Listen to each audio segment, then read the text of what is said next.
اعوذ باللہ من الشیطان اللعین الرجیم بسم اللہ الرحمن الرحیم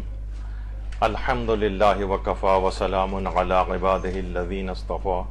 اللہم صل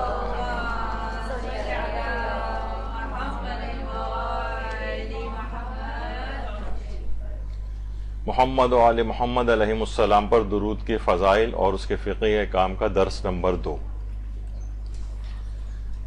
اتنی تفصیل ظاہر ایک بہت بڑی عبادت ہے، اس کے اپنے فقہی احکام بھی ہیں، اس کے فضائل بھی ہیں، اس کے عملیات بھی ہیں، اس کے ختومات بھی ہیں اور اس سے مربوط بہت زیادہ واقعات بھی ہیں۔ تو اگرچہ آج دوسری نشست ہے اور میں نے کہا تھا کہ اس 3 نشست پہ گفتگو اختتام پذیر ہو جائے گی، لیکن لگتا ہے کہ ایک چوتھی نشست بھی اس سلسلے میں ہوگی۔ اس قدر یہ عظیم عبادت ہے کہ ایک نبی کے متعلق تو یہ بات کہی جاتی ہے کہ وہ اتنے بڑے مقام کے اوپر جو پہنچے تھے، حضرت ابراہیم علیہ السلام، اللہم صل علی محمد و آل محمد،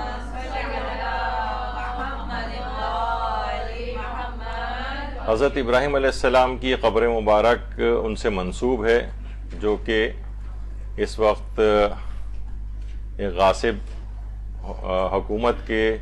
زیر انتظام جو ایک علاقہ ہے الخلیل، وہاں پر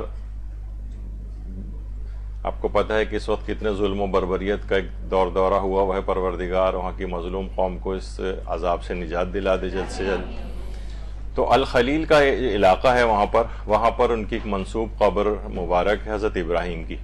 البتہ جو ہماری اپنی روایات ہیں اس میں چھٹے امام جعفر صادق علیہ السلام فرماتے ہیں کہ حضرت ابراہیم علیہ السلام کی قبر کوفہ میں ہے، کوفہ۔ وہ فرماتے ہیں کہ 360 انبیاء کے قبور کوفہ میں ہیں اور تقریباً 600 اوصیاء پیغمبر کی قبور بھی کوفہ میں ہیں اور حضرت ابراہیم کی قبر بھی کوفہ ہی میں ہے۔ ابو قواریر کے نام سے ایک علاقہ ہے نجف سے باہر کی طرف، وہاں ان سے منسوب قبر ہے، جسے کہا جاتا ہے کہ ہمارے ایک عالم آیت اللہ مہدی بحر العلوم نے ان کی قبر کو دریافت کیا تھا۔ لیکن بہرحال اس وقت فلسطین کے اس علاقے الخلیل کے اندر حضرت ابراہیم سے منسوب یعنی مشہور یہی ہے کہ ان کی قبر وہاں پر ہے۔ ان کے متعلق یہ بات کہی جاتی ہے، حضرت شاہ عبد العظیم سے روایت ہے کہ امام علی نقی علیہ السلام نے فرمایا، اللہم صل علی محمد انما اتخذ اللہ عز وجل ابراہیم خلیلا لکثرت صلاتہ علی محمد و اہل بیتہ علیہم السلام۔ یعنی امام فرماتے ہیں کہ محمد و آل محمد پر بہت زیادہ درود بھیجنے کی وجہ سے اللہ نے حضرت ابراہیم کو اپنا خلیل بنایا تھا۔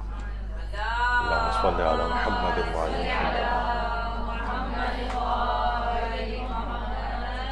آپ کو پتہ ہے کہ پیغمبر اکرم صلی اللہ علیہ وآلہ وسلم کے بعد اللہم صل علی محمد و آل محمد، انبیاء میں سب سے افضل حضرت ابراہیم ہے، پھر حضرت موسیٰ کا نمبر آتا ہے۔ جو رسول اللہ کے بعد سب سے افضل ترین نبی ہیں، ان کو اللہ نے جو اپنا خلیل بنا ہے، کس صفت کی وجہ سے بنا ہے کہ محمد و آل محمد پر بہت زیادہ درود بھیجنے والے تھے۔ اور یہ بھی روایات میں آیا ہے کہ ایک تو وہ اتنی کثرت سے درود بھیجتے تھے اور اس کے مقابلے میں کوئی اتنا بخیل بھی ہو جاتا ہے کہ کہا جاتا ہے کہ صحیح معنوں میں بخیل وہ ہے کہ جس کے سامنے میرا نام لیا جائے، پیغمبر فرماتے ہیں، اور وہ مجھ پر درود نہ بھیجے۔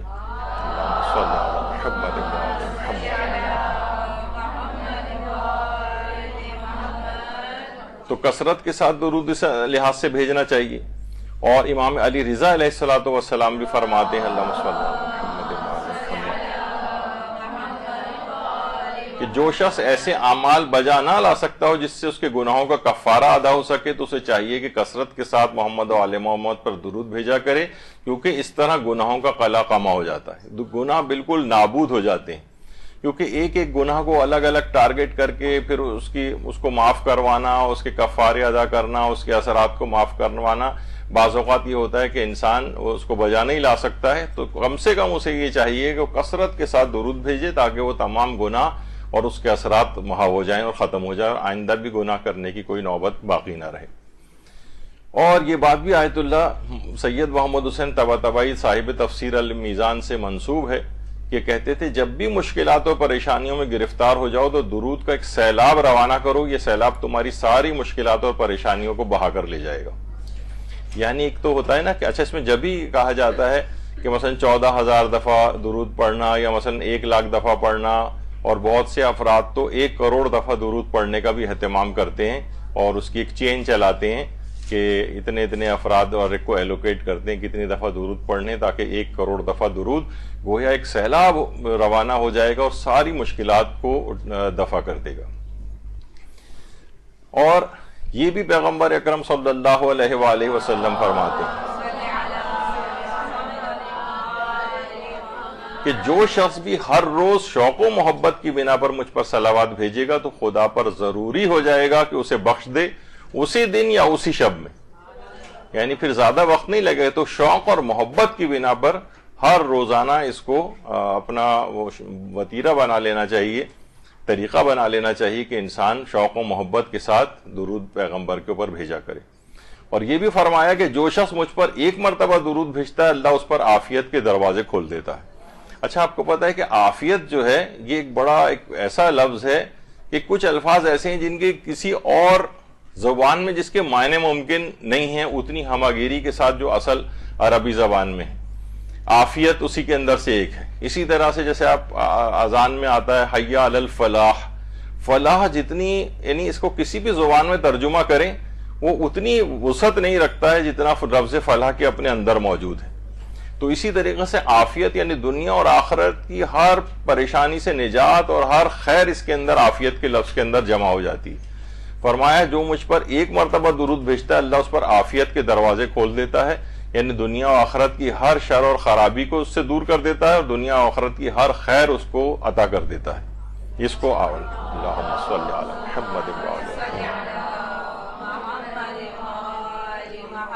اور یہ بھی پیغمبر اکرم نے فرمایا کہ جو شخص مجھ پر 1 مرتبہ بھی درود بھیجتا ہے تو 2 فرشتے جو اس کے ساتھ ہوتے ہیں 3 دن تک اس کا کوئی گناہ نہیں لکھتے۔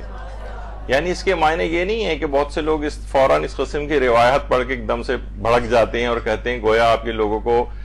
گناہ کرنے کی ترغیب دلوا رہے ہیں۔ نہیں، ایسا نہیں ہے، گناہ کرنے کی ترغیب نہیں ہے، بلکہ کہ انسان عمومی زندگی میں بہت سے گناہ ایسی عادتاً کر دیتا ہے، یعنی اس کا ارادہ نہیں ہوتا کہ وہ باقاعدہ سوچتے سمجھتے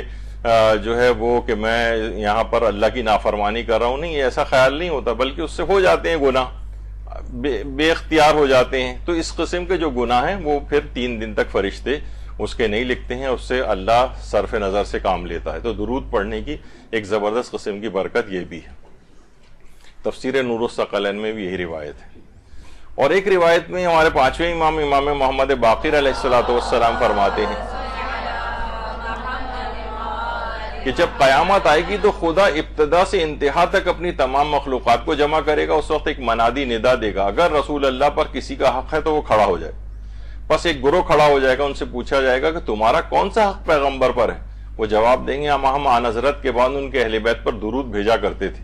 تو ان سے کہا جائے گا جاؤ اور لوگوں کے درمیان تلاش کرو، جس کسی نے بھی تمہارے ساتھ مہربانی کی اور کوئی نعمت دی اس کا ہاتھ پکڑو اور جنت میں لے جاؤ۔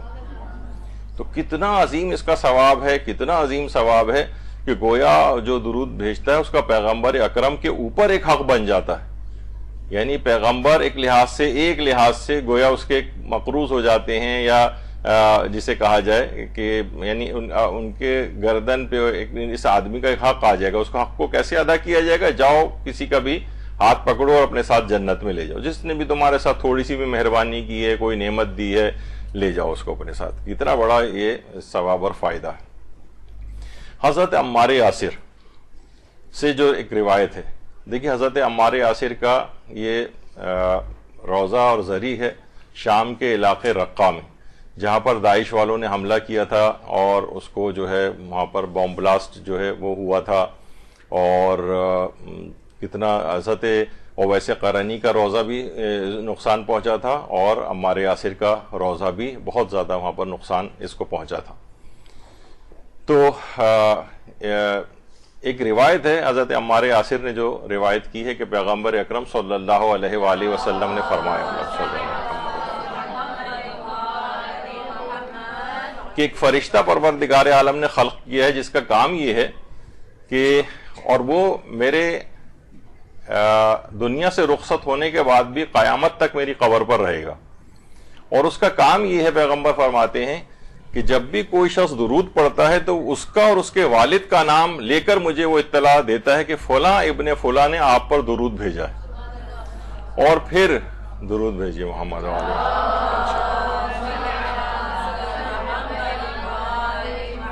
اور پھر اللہ اس ایک درود کے بدلے میں اس کے اوپر 10 اپنی رحمتوں کو نازل کرتا ہے۔ تو سب سے بڑی بات تو یہ ہے کہ آپ خود سوچیں کہ جب بھی کوئی شخص درود بھیجتا ہے تو رسول اللہ کی بزم میں اس کا اور اس کے والد کا نام لیا جاتا ہے۔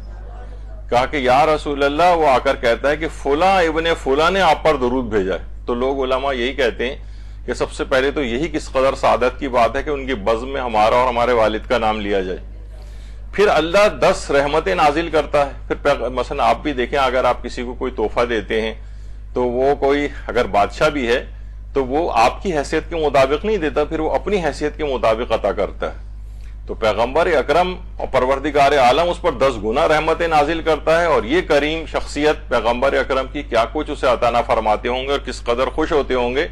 جب آپ کا نام اور آپ کے والد کا نام ان کی بزم میں لیا جاتا ہوگا۔ تو یہ ایک روایت ہے، اور یہ بھی آیت اللہ مجتبیٰ تہرانی فرماتے تھے کہ صلوات یعنی درود کی مثال پینسل اور ربر کی سی ہے، جو ایک ہی وقت میں نیکی بھی لکھتی ہے اور گناہ بھی مٹاتی ہے۔ اچھا آپ دیکھیں، بہت سی ہمارے پینسلز ایسی ہوتی ہیں پیچھے ربر لگا ہوتا ہے اور آگے نوک ہوتی ہے لکھنے کے لیے، لیکن ایک وقت میں نہیں کام ہوتا۔ یہاں یعنی پہلے اگر لکھیں گے آپ تو وہ مٹائے گی نہیں، مٹائے گی تو لکھے گی نہیں، لیکن یہ صلوات ایک ایسی ربر ہے کہ ایک ہی وقت میں وہ نیکی بھی لکھ رہی ہے اور اسی وقت میں گناہ بھی مٹاتی جاتی۔ تو ایک بہت ہی عجیب و غریب یہ عبادت ہے حقیقتاً۔ اور یہاں تک کہ شیخ حر عاملی نے وسائل الشیعہ میں اصول کافی سے روایت کی کہ ایک شخص جس کا نام عبد السلام تھا، امام صادق علیہ السلام کی خدمت میں آیا، اللہم صلی علی محمد وعلی محمد، کہنے لگا مولا جب میں طواف کر رہا تھا تو مجھے محمد و آل محمد پر درود بھیجنے کے علاوہ مجھے کوئی دعا یاد نہیں آئی۔ یہی عمل جب میں صفا و مروہ میں صحیح کر رہا تھا اس کے درمیان تو یہی میں نے دہراتا رہا۔ تو امام نے فرمایا جس کسی نے بھی دعا کی اور اسے جو کچھ عطا کیا گیا اس سے بہتر نہیں ہے جو تجھے عطا ہو گیا،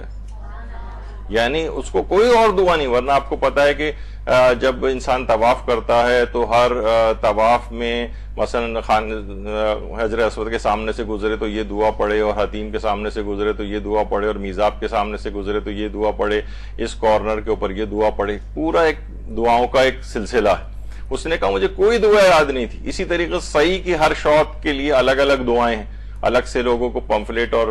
کتابچے دیے جاتے ہیں جس میں وہ ساری دعائیں ہیں۔ اس نے کہا مجھے کوئی دعا یاد نہیں تھی سوائے اس دعا کے، درود بھیجنے کے علاوہ۔ تو کہا کہ تجھے جتنی بھی وہ لوگ دعائیں کر رہے تھے پڑھ کے اور جو کچھ انہیں عطا کیا گیا اس سے بہتر نہیں ہے جو تجھے عطا ہو گیا درود پڑھنے کی وجہ سے۔ تو یہ ایک ایسی زبردست اکسیر ہے، ایک ایسی بہترین چیز ہے دعا، صلوات اور درود، کہ انسان کو ہر طرح کی نعمتیں اس سے حاصل ہو جاتی ہیں۔ یہی وجہ ہے کوشش کرنی چاہیے کہ اتنی بابرکت تحریر ہے، ابھی ہم تحریر کے مسائل کے اوپر بھی آئیں گے، کہ اس کو مثلا جس جگہ پڑھا جاتا ہے اس کے بہت سارے اس طرح کے اس کے کنارے کے اوپر لوگ بیٹھ جاتے ہیں، درود بیچ میں لکھا ہوتا ہے، اور جتنی دفعہ بھی ایک تاثر بھی ہوتا ہے نا، دیکھیے ایک ویژول امپیکٹ بھی چیزوں کا ہوتا ہے۔ مثلا آپ کسی جب امام بارگاہ جاتی ہیں اس میں مختلف بینرز لگے ہوتے ہیں، پینافلیکس لگے ہوئے ہوتے ہیں، تو اس سے ایک تاثر اور اچھا ہو جاتا ہے۔ تو اگر درود کی محفلیں ہوں تو اس کو درود کو سامنے اس انداز سے اس کے اطراف میں لوگ بیٹھ جائیں اور اسے درود پڑھیں، اور اگر گھروں کے اندر ہو تو کوشش کر کے ایسے جو سجاوٹ کی کتنی چیزیں خواتین لاتی ہیں، تو درود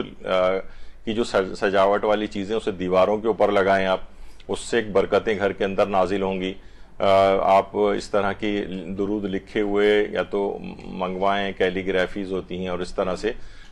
پینٹنگز وغیرہ ہوتی ہیں جس پہ درود لکھا ہے، وہ گھر میں لگائیں، مستقل خیر و برکت کا جو ہے وہ باعث ہوگا۔ بچے ہیں، ہمارے کتنے شیعہ اسکول ہیں، اس میں ذکر صلوات اور اس کو خوش خط لکھنے کے درود کو بچوں کو بلکہ اپنے گھر میں بھی ان کو انعامات مقرر کریں، جو اچھا خوش خط درود لکھ کر لے کر آئے گا اسے ہم مثلا انعام دیں گے۔ تو یہ اس طرح سے بچوں کا ایک ارتباط بھی اس درود کے ساتھ جو ہے وہ بہت بڑھایا جا سکتا ہے۔ اچھی کیلیگرافی، اچھی رائٹنگز وغیرہ کے لیے بچوں کو یہ والی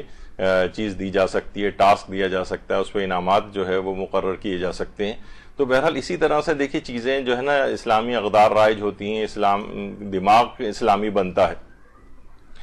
اور بچے ہیں ان کو وہاں پر اسی طرح سے اسکولز کے اندر یہ والے ٹاسک دیے جائیں درود کے سلسلے میں، یعنی جو ہم ذکر کر رہے ہیں، ورنہ اور اسلامی جو چیزیں ہیں کم سے کم دینی مدارس کے اندر بھی اس قسم کا کوئی ایک سلسلہ ہونا چاہیے. اچھا، اب یہ اس قدر عظمت والی چیز ہے درود کہ آیت اللہ علی حمدانی، علی معصومی حمدانی، یہ بہت ہی صاحب کرامت بزرگ تھے. ان کا درود کے سلسلے میں ایک بہت زبردست واقعہ بھی ہے کہ پہلے تو ان کے متعلق بتا دوں کہ آیت اللہ علی معصومی حمدانی چشمے برزخی رکھتے تھے. دیکھیے بہت سی چیزیں ایسی ہیں، اس کا آج کافی تذکرہ آئے گا اس بات کا کہ چشمے برزخی کے معنی یہ ہوتے ہیں کہ بہت سی ایسی حقیقتیں ہیں جو ہمیں آنکھوں سے نظر نہیں آتی، کانوں سے سنائی نہیں دیتی، ان لوگوں کو نظر آ جاتی. ایک صاحب نے ایک دفعہ ان کی دعوت کی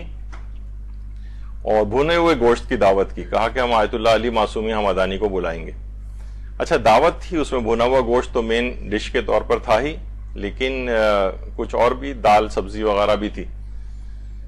یہ آ کر بیٹھے اور جو مین مینیو جو اس نے بنوائی تھی، خصوصاً جس پہ دعوت دی تھی، اس کی طرف نگاہ اٹھا کے بھی نہیں دیکھا، ایسا جیسے کوئی نجس چیز پڑی ہوئی. اچھا میزبان نوٹ کرتا رہا کہ انہوں نے اس کی طرف بالکل دیکھا بھی نہیں ہے اور بالکل التفات ہی نہیں کر رہے، جیسے کوئی کراہیت والی چیز. خیر یہ جب دعوت ہو گئی، وہ دال روٹی وغیرہ کچھ کھا کر چلے گئے، تو میزبان کو تشویش ہوئی. اس نے گھر والوں سے پوچھا کہ اس کی جب بنائی جا رہی تھی یہ چیز کہیں کوئی نجاست وغیرہ تو نہیں مل گئی اس کے اندر؟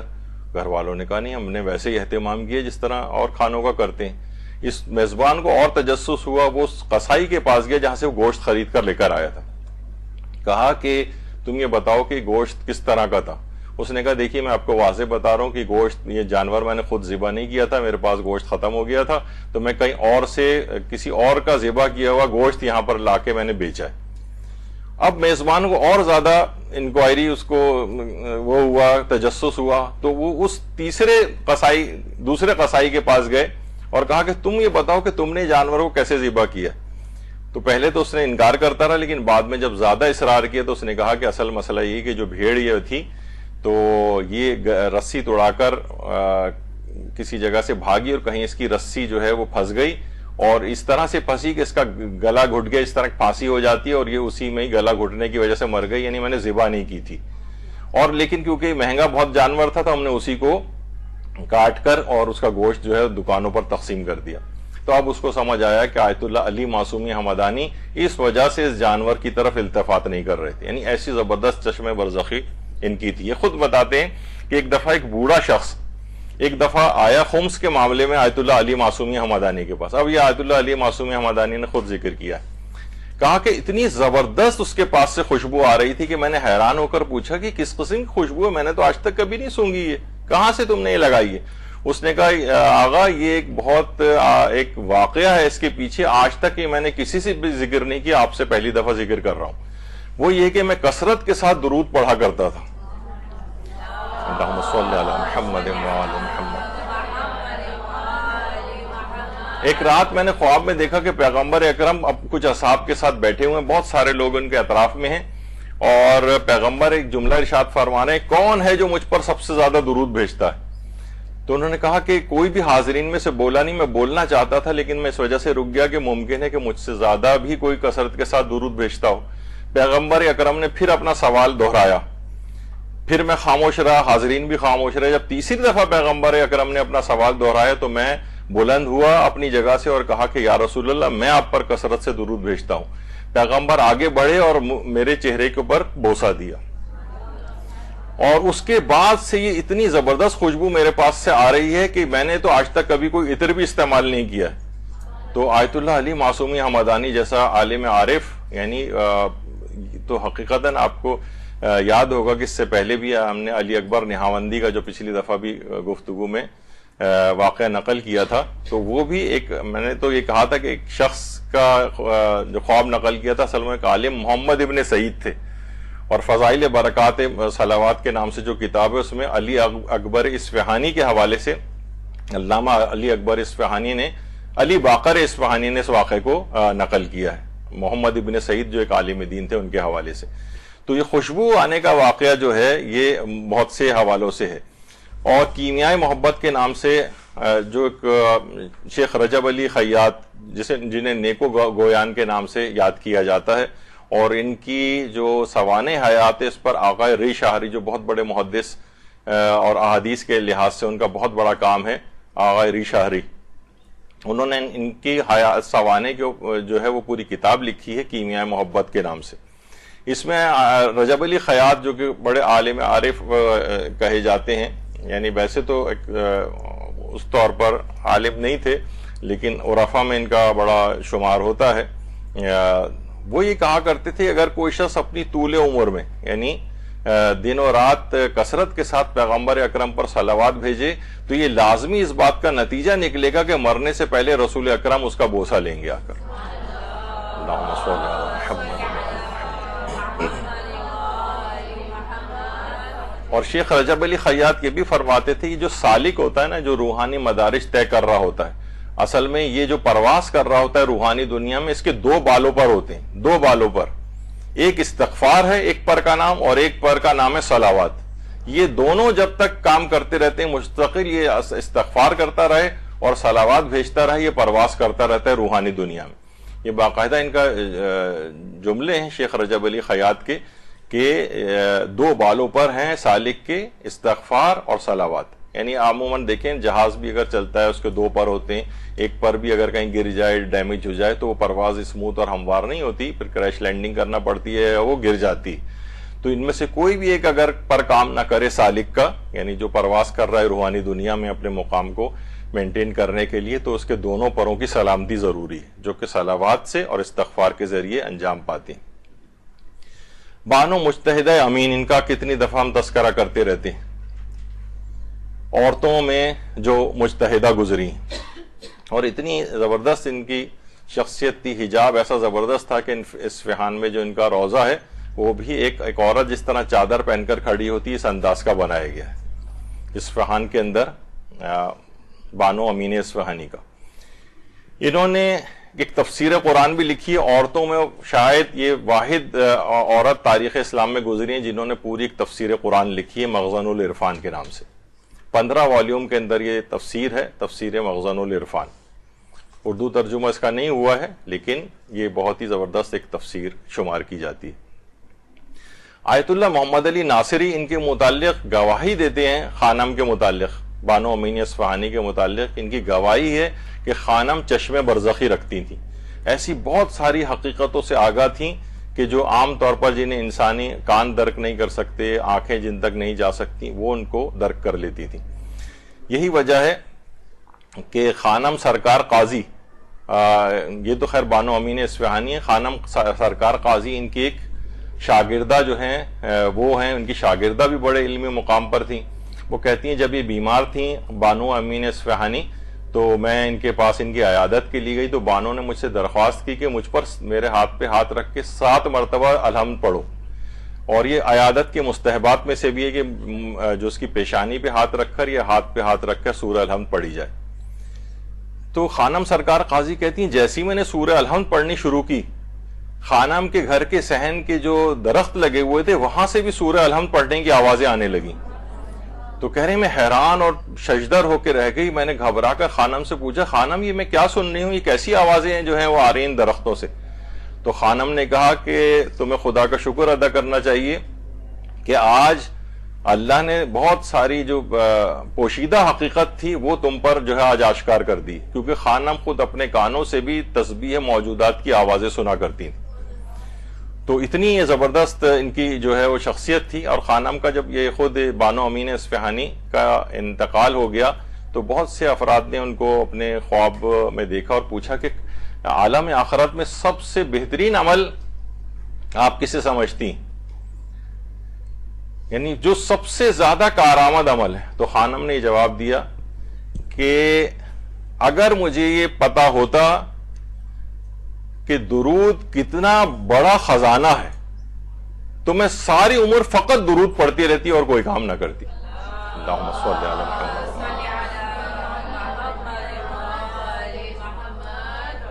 اگر می دانستم کہ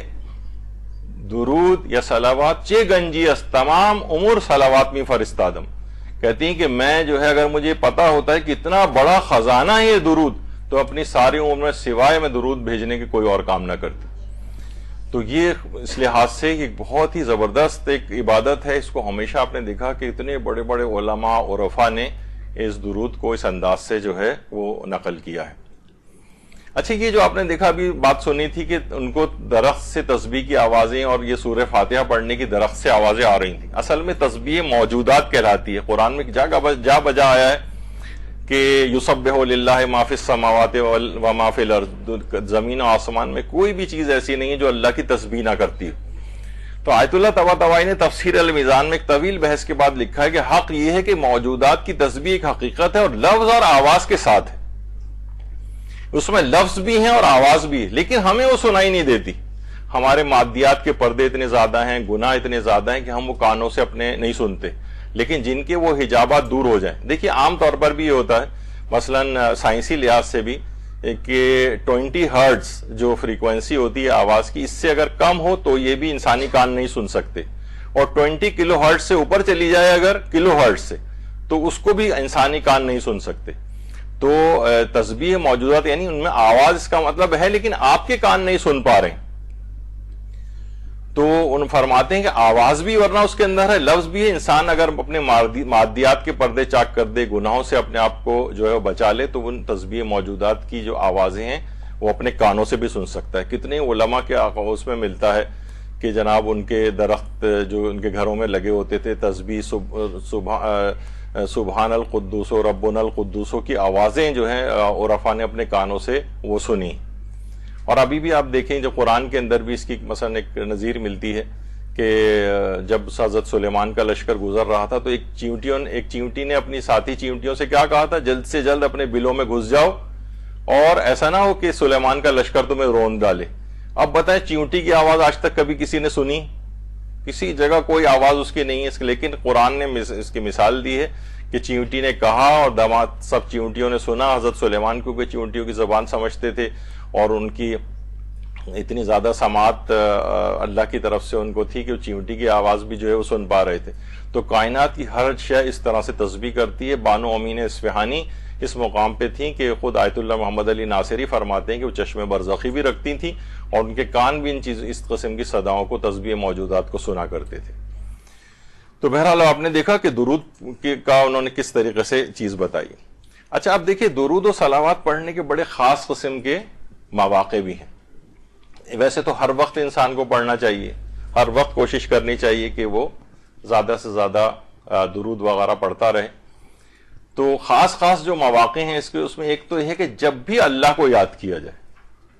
یعنی اب ان سب کے پیچھے روایات ہیں لیکن اب اگر ہم سب روایات کو پیش کریں گے تو اتنا زیادہ پھیل جائے گا اور اتنے مزید دروس اس موضوع پہ دینے پڑ جائیں گے کہ اور موضوعات رہ جائیں گے. تو اب ہم صرف اسی پر اکتفا کرتے ہیں. اس میں روایت میں جب بھی اللہ کو یاد کیا جائے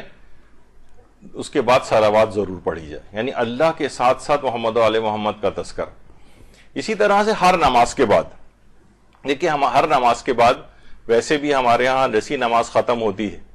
ویسے تو دیکھا جائے تو عام طور پر لوگ اسے نماز کا جز سمجھتے ہیں کہ ادھر ہم نے السلام علیکم ورحمۃ اللہ وبرکاتہ کہا اور اس کے بعد اللہ اکبر اللہ اکبر اللہ اکبر اور پھر 3 دفعہ اس میں درود پڑھا جاتا ہے ہمارے یہاں. یہ کوئی نماز کا جز نہیں ہے. یعنی نماز تو جیسے ہی السلام علیکم بلکہ آپ نے کہا, آقا سیستانی کے نزدیک تو احتیاط مستحب ہے کہ ورحمۃ اللہ وبرکاتہ کا اضافہ کیا جائے, وہ بھی پڑھنا ضروری نہیں. یعنی بس آپ کہیں تشہد کے بعد السلام علیکم اور نماز ختم آپ کی. اب آپ چاہیں باتیں کر لیں, اٹھ کر چلے جائیں, لیکن کیا ہے اس کے بعد بھی ہمارے ہاں یہ علماء نے چیز رائج کی ہے, ورنہ الگ سے کوئی حکم نہیں کہ نماز کے بعد 3 دفعہ تکبیر کہی جائے اور پھر اس کے بعد درود پڑھا جائے. تو یہ ویسے ہی رائج ہو گیا ہے, ایک کے بجائے 3 دفعہ. تو نمازوں کے بعد کے جو خصوصی وہ ہیں اس کے اندر خود بخود یہ چیز آ گئی ہے. اور ایک اور بھی چیز ہمارے یہاں پہ آپ نے اس سے پہلے سنا کہ جب بھی ذکر خدا کیا جائے تو اللہ اکبر اللہ اکبر اللہ اکبر ذکر خدا ہوا، تو اس کے بعد یہ والی چیز بھی کہ ذکر خدا کے بعد محمد و آل محمد پر درود بھیجا جائے، اس لحاظ سے بھی وہ نماز کے بعد والی چیز جو ہے نماز میں جو ہمارے ہاں رائج ہے وہ بھی چیز اس میں پوری ہو جاتی ہے۔ تو نمازوں کے بعد تقریر و خطاب کے بعد یہ بھی آیا ہے کہ جب بھی انسان تقریر و خطاب کو ختم کرے، جب بھی آپ سنتی بھی ہیں ہمارے یہاں بھی وصلی اللہ علی محمد وآلہ الطیبین الطاہرین پر ہماری گفتگو کا اختتام ہوتا ہے، تو یہ بھی اس کے خصوصی موارد میں سے ایک ہے۔ اس کے علاوہ ہر دعا کے بعد بھی اس کو جو ہے وہ پڑھا جاتا ہے، اور بلکہ روایات کے اندر یہاں تک ہے، چھٹے امام جعفر صادق علیہ الصلوۃ والسلام فرماتے ہیں کہ خداوند عالم سے مانگی جانے والی ہر دعا آسمان پر روک لی جاتی ہے یہاں تک کہ محمد و آل محمد پر درود و سلام بھیجا جائے۔ یعنی کوشش کریں کہ ویسے تو ایک روایت ہم شاید اگلی نشست میں پیش کریں گے، اس میں دعا کے اول میں بھی، درمیان میں بھی اور آخر میں بھی صلوات بھیجی جائے، تو وہ تو اس کا پھر کوئی ہو ہی نہیں پاتا کوئی ایسی چیز کہ وہ دعا پھر قبول نہ ہو، کوئی اس کے اندر آبسٹیکل، کوئی رکاوٹ نہیں ہوگی اور بالکل قبول ہو جائے گی۔ تو وہ دعائیں البتہ آسمان پر پہنچنے سے روک لی جاتی ہیں جن کے ساتھ محمد و آل محمد پر درود و سلام نہیں ہوتا ہے۔ اسی طریقے سے امام موسیٰ کاظم علیہ الصلوۃ والسلام فرماتے ہیں کہ جس نے بھی خدا کی ثنا اور رسول اللہ پر درود سے قبل دعا کی وہ اس شخص کی مانند ہے جو ڈوری کے بغیر کمان کھینچ لے، یعنی تیر پھینک رہا ہے اور وہ ڈوری اس کے اندر نہیں ہے، کہ تیر آگے جا ہی نہیں پائے گا، ذرا سا آگے جا کر گر جائے گا، کبھی ہدف پہ نہیں لگے گا۔ تو اللہ کی حمد و ثنا ہونی چاہیے اور رسول اللہ پر درود بھیجنا چاہیے، اور اس کے بعد پھر اپنی دعائیں کرنی چاہیے۔ تو ہر دعا کے بعد اس لحاظ سے، اور یہ بھی حضرت امیر المومنین علی ابن ابی طالب علیہ الصلوۃ والسلام فرماتے ہیں صلی اللہ علیہ محمد وآل محمد و آل محمد پر درود بھیجو، کیونکہ اللہ تمہاری دعائیں اس وقت قبول کرے گا جب تم انہیں یاد کرو گے، ان پر درود بھیجو گے اور ان کے حقوق کا لحاظ رکھو گے۔ تو یہ سب چیزیں ایسی ہیں کہ جو درود کے لحاظ سے بڑی اہمیت کی حامل ہے۔ پانچواں وہ مقام کے جس پر خصوصیت کے ساتھ کہا جاتا ہے کہ جو موقع ہے درود بھیجنے کا وہ ہے بھولی ہوئی چیزوں کی یاد آوری کے لیے، کیونکہ پیغمبر اکرم صلی اللہ علیہ وآلہ وسلم فرماتے ہیں صلی اللہ محمد جو شخص کسی چیز کو بھول جائے تو وہ مجھ پر درود بھیجے تاکہ اسے وہ چیز یاد آ جائے۔ بہت لوگوں نے اس کا تجربہ کر کے دیکھا ہے، کوئی چیز گم گئی ہے، مل کے ہی نہیں دے رہی ہے، آپ درود پڑھتے جائیں اور ڈھونڈتے جائیں، انشاءاللہ آپ کو مل جائے گی۔ اور اسی وجہ سے اس کو درود کو اچھی یادداشت کے لحاظ سے بھی بہت معاون سمجھا جاتا ہے۔ انسان جو کثرت کے ساتھ درود بھیجتا رہے اس کا حافظہ بھی قوی رہتا ہے۔ آیت اللہ ایک اور موقع جو ہے اس کا آیت اللہ بہجت سے سوال کیا کہ بعض اوقات طواف کعبہ اور زیارت امام رضا میں رش بہت زیادہ بڑھ جاتا ہے، اس وقت کون سی دعا پڑھیں؟ انہوں نے جواب دیا شور اور رش سے نجات کے لیے درود پڑھنا بہت مفید ہے۔ جس طریقے سے کہا جاتا ہے، دیکھیے بہت سارے چیزیں رش اور گھبراہٹ میں، آیت اللہ عراقی کی بیٹی جب حج کرنے کے لیے گئی تھی تو اس وقت اتنا زیادہ ظاہر رش سے بہت پریشان ہوئی، پھر نامحرم کے جسم سے بھی ٹچ ہو جاتا ہے وہاں پر، تو یا حفیظو یا علیمو یا علیمو یا خبیرو، یا علیمو یا خبیرو کی زیادہ شہرت ہے کہ اگر درود یہ جو طواف کرنے کے دوران جس وقت رش ہو اور اس وقت یا علیمو یا خبیرو پڑھیں، تو انہوں نے کہا کہ جب میں نے پڑھنا شروع کیا ایسا لگا میرے ارد گرد کوئی حالہ سا آ گیا ہے اور لوگ اس کے اطراف اس حالے کے باہر ہیں اور میں اس میں یا علیمو یا خبیرو کا ورد کرتی انتہائی آسانی کے ساتھ میں نے طواف اپنا مکمل کیا۔ تو آیت اللہ بہجت فرماتے ہیں کہ اس میں اگر شور بہت زیادہ ہو، رش سے نجات کے لیے ایسا نہیں کہ اب لوگ جو ہیں وہ ختم ہو جائیں گے وہاں سے یا نکل جائیں گے، بلکہ انسان کو اس درود پڑھنے کی وجہ سے ایک آسانی مل جائے گی کہ وہ اس شور میں اور اس رش کے اندر بہت زیادہ دبے گا نہیں یا اس کو زیادہ گھبراہٹ اس میں نہیں ہوگی۔ تو بہرحال یہ ان سب چیزوں کے ویسے فائدے بھی ہیں، مادی فائدے بھی ہیں ان چیزوں کے، ایسا نہیں ہے کہ بس عالم آخرت کے لحاظ سے نہیں، دنیا اور دین دونوں کے لحاظ سے، دنیا اور آخرت دونوں کے لحاظ سے درود پڑھنے کے بڑے فوائد ہیں۔ اسی طریقے سے امام علی رضا علیہ الصلوۃ والسلام فرماتے ہیں کہ رسول اللہ پر ہر جگہ صلوات بھیجنی چاہیے، چھینک جس وقت لیتے وقت بھیجنی چاہیے، حیوانات کے ذبح کرنے کے وقت، اور دیگر اور مواقع بھی ہیں کہ جہاں پر صلوات بھیجنا جو ہے وہ مستحب ہے۔ تو ہر وقت کوشش کرے کہ انسان جو بھی کام کر رہا ہو وہ صلوات بھیجے۔ اچھا، اب یہ جو ہے ہم کہتے ہیں اللہم صلی علی محمد وآل محمد، تو کیا جس وقت بھی ہم ظاہر ہے کہ نماز کے تشہد میں بھی ہم اس کو پڑھ رہے ہوتے ہیں، رکوع اور سجود کے ذکر کے اندر بھی اسے پڑھ رہے ہوتے ہیں، تو کیا اس کے معنی جاننا ضروری ہے؟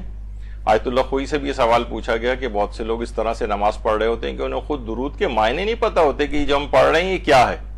یہ تو ہے کہ ہم ان کے اوپر درود بھیج رہے ہیں، لیکن درود کے خود معنی کیا ہیں جو ہم نے پہلی نشست میں بیان کیے تھے، اسے کچھ پتہ نہیں۔ تو انہوں نے کہا کہ یہ معنی جاننا واجب نہیں، یعنی بس آپ نے تعبداً اس کو پڑھنا ہے۔ البتہ یہ ضرور کہا ہے کہ انہوں نے کہ اگرچہ اولا اور بہتر یہ ہے کہ معنی جان کر اس کو پڑھا جائے، سوچ سمجھ کے پڑھا جائے کہ اس کے معنی کیا ہیں، لیکن بہرحال یہ واجب کی حد تک بات نہیں پہنچی۔ اگر نماز میں اگر کوئی شخص درود پڑھ بھی رہا ہے رکوع سجود و تشہد وغیرہ میں، تو اس کے لیے اس کے معنی جاننا واجب نہیں ہے، لیکن بہتر ضرور ہے کہ اسے پتہ تو ہو کہ وہ کیا پڑھ رہا ہے۔ اور یہ بھی پیغمبر اکرم صلی اللہ علیہ وآلہ وسلم نے فرمایا،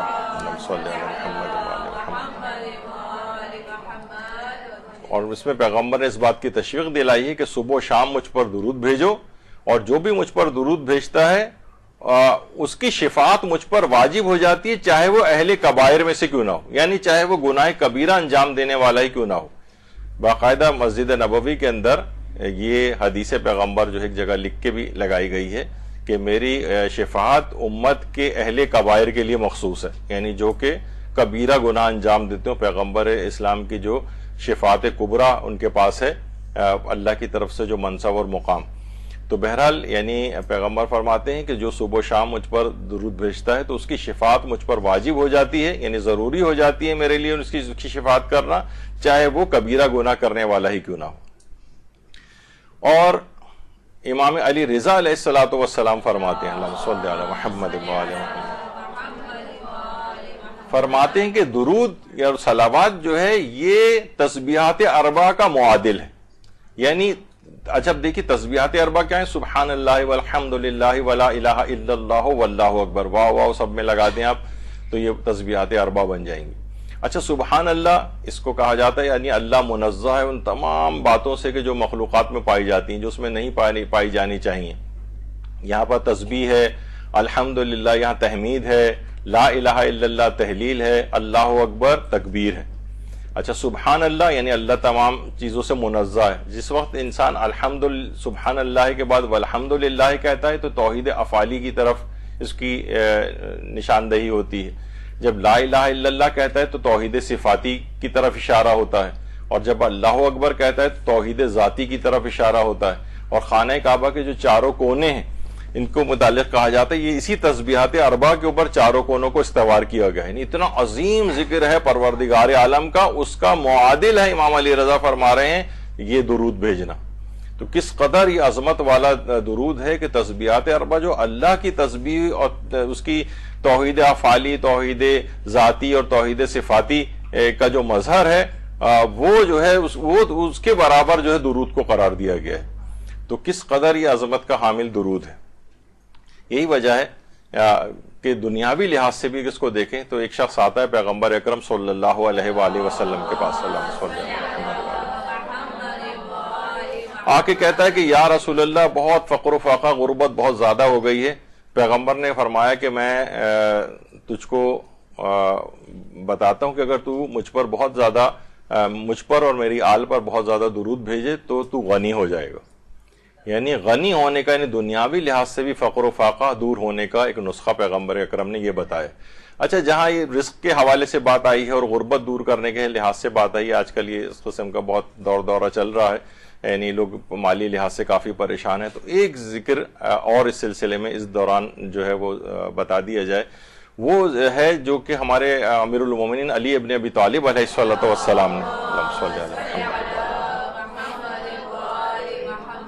کہا کہ یا رسول اللہ مجھ پر قرض بہت ہو گیا ہے، تو آپ کوئی طریقہ بتائیے کہ میں اپنے قرض کو ادا کر سکوں۔ رسول اللہ نے کہا میں تم کو ایسا ذکر بتاتا ہوں کہ اگر تم اس ذکر کو پڑھو گے تو تمہارا قرض ادا ہو جائے گا۔ اور وہ ذکر کون سا ہے؟ اللہم اغننی بحلالک عن حرامک و بفضلک عمن سواک۔ اس کے اندر وہ اغننی نیچے لکھا ہوا ہے اس کے بجائے جو اصل روایت میں ہے وہ بے فضلے کا امن سے واقع، یعنی آخری والی جو لائن ہے دوسری، اس میں اغنینی نکال دیں، وہ بے فضلے کا امن سے واقع، یعنی پروردگار اللہم اغنینی بحلالے کا ان حرامے کا، مجھے حرام سے تو بچا لے، مجھے حلال عنایت کر کے، اور پروردگار مجھے لوگوں اس کے آگے کہ میں ان سے بے نیاز ہو جاؤں، ان کے آگے ہاتھ نہ پھیلانا پڑے، مجھے تو اپنے فضل سے غنی کر دے۔ یعنی ایک بہت بہترین قسم پر پیغمبر اکرم نے فرمایا کہ اگر تم اس کو پڑھو گے تو تمہارا قرض خواہ کوہ صبر کے برابر بھی کیوں نہ ہو ادا ہو جائے گا۔ یمن کا ایک پہاڑ ہے کوہ صبر، آج بھی ہے، اور یہ یمن کا سب سے بڑا پہاڑ، یعنی آپ دیکھیں اس کے مقابلے میں اتنی بڑی بڑی بلڈنگز بھی بالکل ایک نقطے کے برابر نیچے جو ہے وہ نظر آ رہی ہیں، اتنا بلند پہاڑ ہے۔ کہ پیغمبر فرماتے ہیں اگر تم پر اتنا زیادہ قرض بھی ہے تو وہ تمہارا ادا ہو جائے گا، چاہے وہ کوہ صبر کے برابر ہی کیوں نہ قرض ہو، یعنی اتنا زیادہ قرض۔ اللہم اغنینی بحلالک عن حرامک و بفضلک عمن سواک، تو یہ اس کو پڑھا جائے۔ اچھا، شیخ بہائی فرماتے ہیں کہ مجھ پر، شیخ بہائی وہ ہیں جن کا حرام امام علی رضا علیہ الصلوۃ والسلام میں بھی ان کی قبر ہے، اللہم صلی علی محمد۔ کہہ رہے مجھ پر اتنا زیادہ قرض ہو گیا تھا کہ 1500 مسقال سونا مجھ پر قرض ہو گیا تھا، اور میں اتنا پریشان تھا، قرض خواہ مجھے بار بار تنگ کر رہے تھے، میرے اپنے کاموں کے اندر بھی بہت، علمی کاموں کے اندر بھی بہت حرج ہو رہا تھا، اور جب یہ روایت میری نگاہ سے گزری اور میں نے اللہم اغنینی بحلالک عن حرامک و بفضلک عمن سواک پڑھنا شروع کیا تو اتنی جلدی میرے غیب سے اسباب مہیا ہوئے، قرض ادا ہو گیا کہ میں آج تک حیران ہوں کہ قرضہ ادا کیسے ہوا اس قدر، یعنی اس لحاظ سے۔ اور یہی آیت اللہ محسن امین عاملی فرماتے ہیں کہ جب سے میں نے یہ والی روایت پڑھی ہے، صاحب ایان الشیعہ کہا جاتا ہے، انہوں نے بہت زبردست ایک کتاب لکھی تھی کہ کسی نے اعتراض کیا تھا کہ شیعوں میں کوئی قابل ذکر شخصیت نہیں گزری ہے، تو انہوں نے اوائل اسلام سے لے کر اور اپنے زمانے کے دور تک اتنی زیادہ اس کی سینکڑوں تک جلدیں جو ہیں وہ لکھی جا چکی ہیں ایان الشیعہ کی، اور ابھی تک ظاہر ہے یوں مکمل نہیں ہوئی کہ شخصیات آتی چلی جا رہی ہیں۔ تو ایک جملہ یعنی انہیں اپنی غیرت کے خلاف لگا کہ شیعوں میں کوئی قابل ذکر شخصیت نہیں گزری، ہم اس کے بعد انہوں نے لکھنا شروع کیا، یہاں تک کہ سینکڑوں جلدیں اس کی جو ہے بن گئیں۔ ان کو صاحب ایان الشیعہ کہا جاتا ہے، محسن امین عاملی۔ یہ کہتے ہیں میں نے جب سے یہ اپنی نمازوں کے اندر یعنی قنوت کے اندر اللہم اغنینی بحلالک عن حرامک و بفضلک عمن سواک پڑھنا شروع کیا، اس کے بعد سے لے کر اب تک مجھے رزق کی کبھی کوئی تنگی محسوس ہی نہیں ہوئی۔ تو یہ بہت زبردست ہے، کیونکہ صلوات کے لحاظ سے تو ذکر آئے تو میں نے سوچا کہ پیغمبر نے ایک ذکر یہ بھی تعلیم فرمایا تو یہاں پر اس کا بھی ساتھ ہی ذکر کر دیا جائے۔ تو یہ سب چیزیں اس طرح سے۔ اچھا، اب ایک اور بھی مسئلہ ہوتا ہے، یہ چیز بھی ایک علمی دنیا کے اندر کافی اس کے اوپر ایک بحث پائی جاتی ہے کہ صلوات زیادہ افضل ہے یا دشمنان اہل بیت پر لعن زیادہ افضل ہے؟ صلوات زیادہ افضل ہے یا لعن زیادہ افضل ہے؟ یہ ایک مسئلہ پایا جاتا ہے۔ دیکھیے، سب سے پہلے تو جب بھی ہم دشمنان اہل بیت پر لعن کرتے ہیں تو بہت سارے افراد کو ایک وہم ہونے لگتا ہے کہ یہ بات تو ایک وحدت مسلمین کے خلاف ہے۔ دیکھیے، دونوں چیزیں بہت باریک فرق کے ساتھ ہیں، یعنی ایسا نہ ہو کہ بہت سارے لوگ وحدت کو یہ سمجھتے ہیں کہ وحدت یعنی اتحاد بین المسلمین کے معنی یہ ہیں کہ ہم عقائد میں بھی وحدت اختیار کر لیں۔ جی نہیں، آپ کو عقائد میں وحدت اختیار نہیں کرنی ہے، آپ کو جو تشخص اور ایک طریقہ کار ہے، آپ کے جو عقائد ہیں اس کو آپ کو محفوظ رکھنا ہے، لیکن کوئی آپ کو تعصب انگیز بات بھی نہیں کرنی ہے، کسی دوسرے مسلمان کا دل بھی نہیں دکھانا ہے۔ علمی ایک مباحثہ اور ایک جو ہے وہ الگ چیز ہوتی ہے، لیکن تعصبات کو فروغ دینا، گالم گلوچ کرنا، ایک دوسرے کو کافر کہنا یا ان کے مقدسات کی توہین کرنا، یہ فقہاء نے حرام قرار دیا۔ تو یہ دونوں چیزوں کو اتحاد کے معنی انضمام نہیں ہے، یعنی ہم بالکل تحلیل ہو جائیں، بالکل عقائد بھی ان جیسے اختیار کر لیں، نہیں، ایسا نہیں ہے۔ اپنے عقائد ویسے ہی رکھنے چاہیے جو آپ کے ہیں، اور جس طرح سے اس کو بات کو کہا جاتا ہے نا، جو پرانی کتابیں ہوتی تھیں تو جو متن ہوتا ہے جو درمیان میں لکھا ہوتا ہے یہ متن ہوتا ہے، اس کے جہاں کوئی اختلاف ہوتا ہے سائیڈ میں حاشیے میں اس کو لکھا جاتا ہے۔ تو جتنے ہمارے مشترکات ہیں عام مسلمانوں کے ساتھ اسے آپ متن میں رکھیں، یعنی اپنی کتاب حیات میں اسے متن میں رکھیں درمیان میں،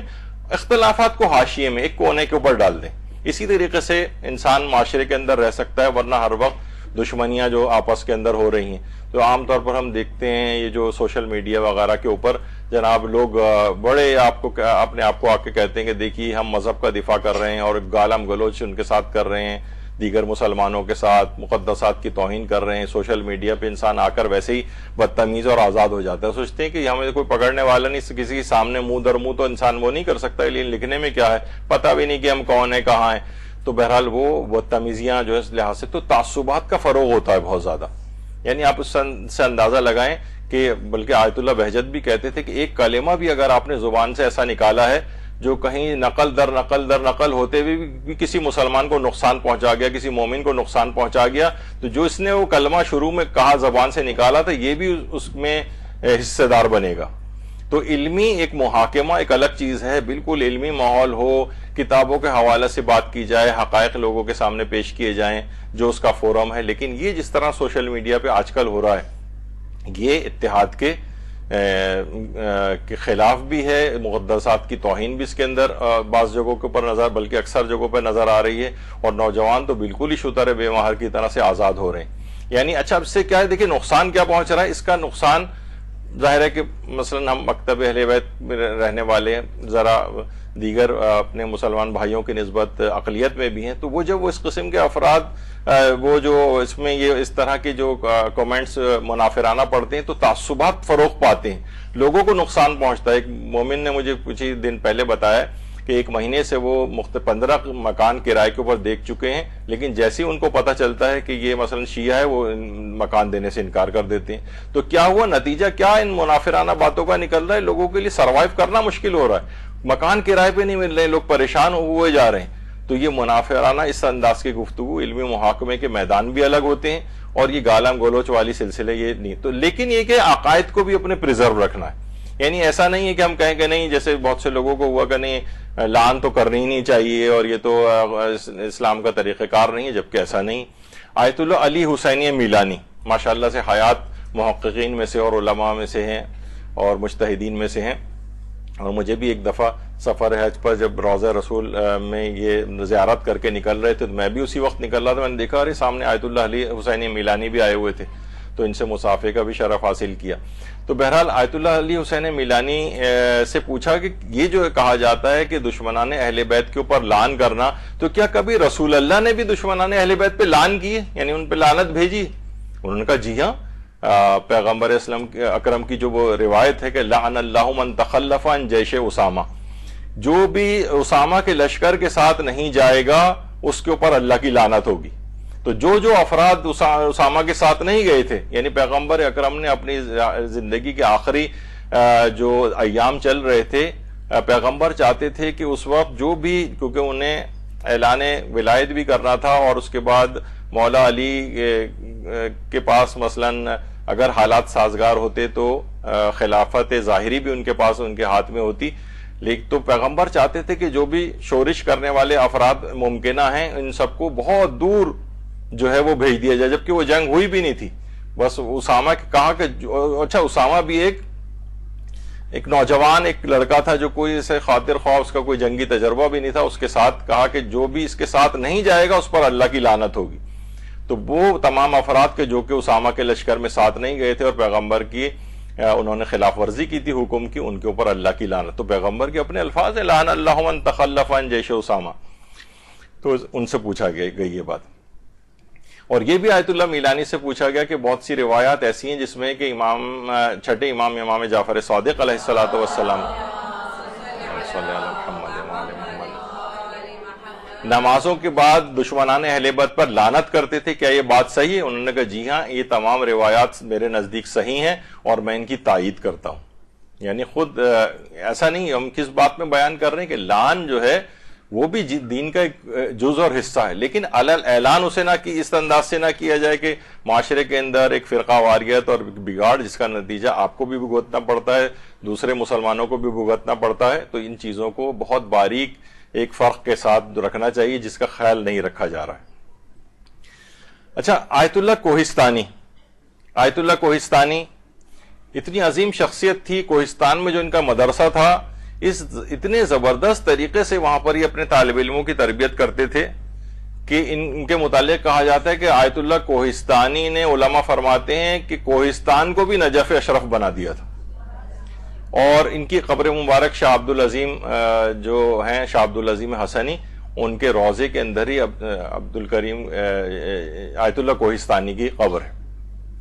آیت اللہ کوہستانی کا نظریہ بھی یہی تھا. وہ کہتے تھے کہ ہمارے پاس روایات ہیں کہ لعن جو ہے وہ ثواب میں درود سے بھی زیادہ افضل ہے. یعنی ان کا یہ نظریہ تھا. ابھی آگے اور مراجع کے نظریات بھی آپ کو بتاؤں گا کہ موجودہ مراجع اس میں کیا کہتے ہیں. تو وہ یہ فرماتے تھے کہ لیکن لعن جو ہے وہ ان کا نظریہ یہ تھا کہ لعن صلوات سے افضل ہے. اور اس کہتے تھے کہ ہم نے ایسا نہیں کہ اپنی طرف سے یہ ذاتی نظریہ بنا لیا، اس کے لیے روایات بھی ہیں جو بھی آگے چل کر بھی آئیں گی. اور یہ کوئی عام شخصیت نہیں تھی، اس قدر عظیم شخصیت ہے. ان میں پوری کتاب لکھی گئی ہے برق اللہ پارسائی.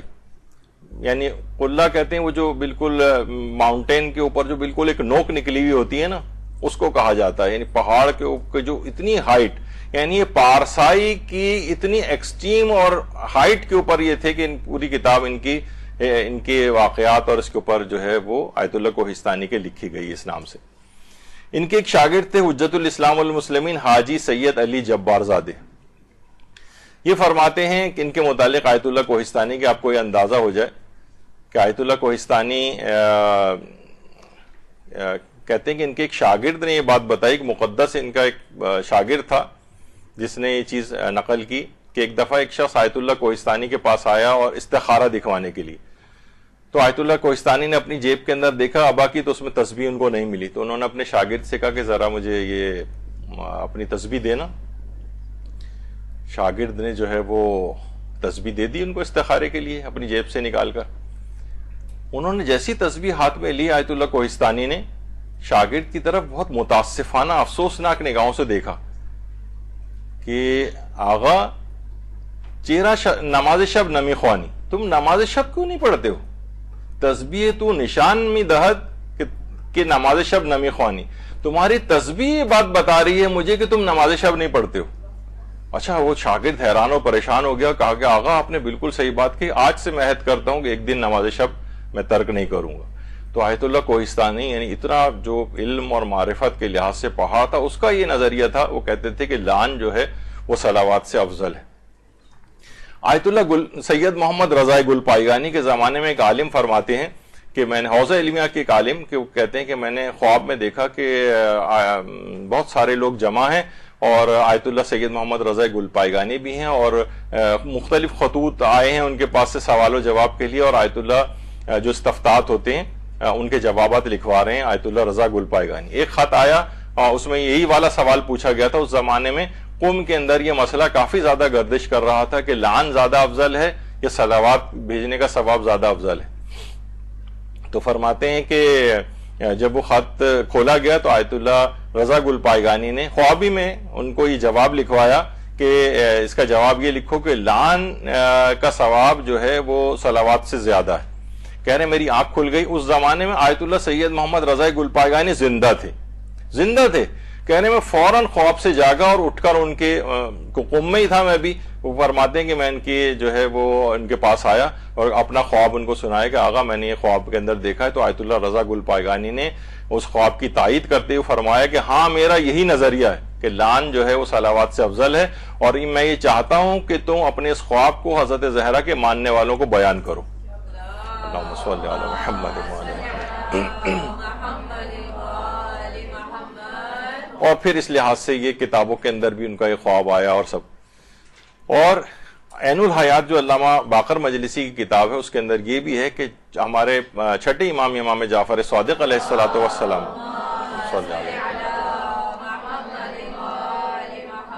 وہ جب تک نمازوں کے بعد مصلی سے اٹھتے ہی نہ تھے جب تک کہ 8 دشمنان اہل بیت کا نام لے کر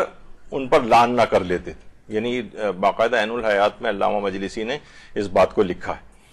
اور القطرہ کے اندر جو آیت اللہ سید احمد مستنبط کی کتاب ہے اس کے اندر چوتھے امام زین العابدین علیہ الصلوۃ والسلام سے روایت ہے. اللہم صلی علی محمد. پوچھا گیا کہ مولا نماز کیسے مکمل ہوتی ہے؟ فرمایا نماز ہمارے ولایت سے اور ہمارے دشمنوں پر لعن کرنے سے مکمل ہوتی. یعنی یہ دونوں چیزیں ہیں، ولایت کا نظریہ رکھنا اور دشمنان اہل بیت کے اوپر لعن. اچھا، آیت اللہ بہجت سے بھی یہ بہت مشہور ہے بات. آیت اللہ بہجت جب درس خارج کا ختم ہو جاتا تھا، علماء قریب آ جاتے تھے کاپی پینسل لے کے اور ان سے مختلف سوالات کیا کرتے تھے. تو اسی وقت ان سے ایک سوال پوچھا گیا تھا کہ آقا یہ بتائیے کہ لعن آیا افضلیت لعن بالا تر الصلوات بر محمد و آل محمد علیہ السلام، یعنی کہ کیا ان میں یعنی فضیلت رکھتی ہے لعن صلوات سے؟ تو آیت اللہ بہجت نے فرمایا لعن تخلیہ است و صلوات تہلیہ است. لعن تخلیہ ہے. تخلیہ وہ فرماتے ہیں اول جارو کن خانہ را سپس مہمان طلب کن، پہلے گھر میں جھاڑو دو پھر مہمان کو طلب کرو. تو تخلیہ کے معنی تمام رذائل چیزوں کو، جس طرح کہا جاتا ہے نا کہ لا الہ الا اللہ، تو پہلے تمام باطل خداؤں کی نفی کی جاتی ہے، جھاڑو لگائی جاتی ہے، اور اس کے بعد پھر اللہ کی وحدانیت کا اقرار کیا جاتا ہے. تو فرماتے ہیں لعن تخلیہ ہے. جس وقت تم لعن پڑھو گے، یعنی جو تقدم ہے لعن کو کہ پہلے تم لعن بھیج دو اور اس کے بعد پھر وصلوات تہلیہ. تہلیہ کہتے ہیں زینت دینے کو. گھروں میں دیکھیے زینت اسی وقت کی جاتی ہے نا، صفائی ستھرائی ہو جائے. مثلا رنگ ونگ اگر نہیں ہوا ہے، کبھی نہیں ہوتا کہ اس گھروں میں جو ہے پردے لگا دیے جائیں اور سینریز ٹانگ دی جائیں اور جبکہ ابھی صفائی بھی نہیں ہوئی، رنگ نہیں ہوا. نہیں، پہلے تمام چیزیں ہو جاتی ہیں، جھاڑو واڑو لگ جاتی ہے، پوچے ووچے لگ جاتے ہیں، اچھی طریقے سے صفائی ہو جاتی ہے، دھلائی ہو جاتی ہے، پھر اس کے بعد زینتیں دی جاتی ہیں. تو فرماتے ہیں کہ لعن جو ہے تخلیہ ہے، پہلے ہٹاؤ، جھاڑو دو، صفائیاں کرو اور اس کے بعد پھر صلوات بھیجو اور مزین کرو محمد و آل محمد کے اوپر ذکر سے. تو آیت اللہ بہجت اس خطر قائل تھے کہ اپنی جب بھی یہ نمازیں پڑھا کرتے تھے، اور نمازوں کے قنوت تک کے نمازوں کے جو رکوع ہیں اس میں قاتل امیر المومنین پر لعن کیا کرتے تھے. آج بھی ان کی پوری ویڈیو ہے، کوئی جا کر دیکھنا چاہے.